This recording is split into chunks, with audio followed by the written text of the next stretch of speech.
Sentenced to be a Hero is being overhyped. Now, we just got the second episode, and I really enjoyed it. Thought it was a strong episode to continue setting up Xylo as a sympathetic character. You also introduced us to the wider cast of heroes. Tatsuya might end up being my favorite. He's very sympathetic as well. He's the one who's lost his mind the most thanks to the reincarnation of the hero system. He might not even have committed the crime because we don't even know what crime he committed. It's devastating. Norgyle, also hilarious. He wants to be the king, so he touts himself as the king, gets himself in trouble because of it. Hilarious. I think the cast of characters is endearing and amazing, but why this show is being overhyped is because the first episode was an hour-long action festival. Amazing animation that blew everyone away, and that's not going to be the case for every single episode. And I think all the casual fans that flock to this have probably realized that by now when seeing the, I don't want to call it bad animation of the second episode, because the slow moments are still consistently animated about the same, but the action is just a step above slideshow in my opinion.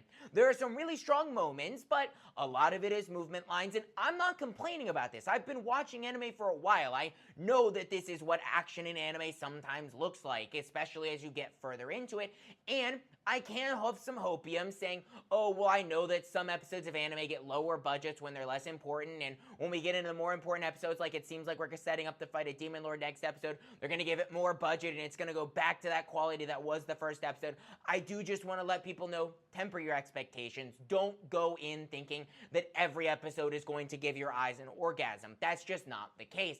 But for a story that's very contrived of Suicide Squad, I think they're doing a great job of setting everything up to be just unique enough in a dark fantasy setting that I want to come back and watch every episode. Obviously, the most interesting part being Xylo and the corruption that led him to be here. I want to know what's going on. It's not like oh, I don't care. No, I want to know what's going on with Xylo. Obviously, he has the relationship with the goddess.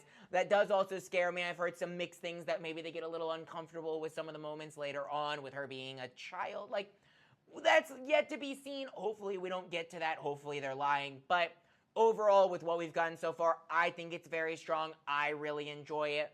I do think a lot of people are going to fall off of it, though, as we get further in. I mean, that's kind of what happened to Clevitus. Some people really enjoyed Clevitus. Some people fell off after the second episode because it kind of dipped in quality. But let me know your thoughts in the comments. Drop a like and follow. And as always, stay nerdy.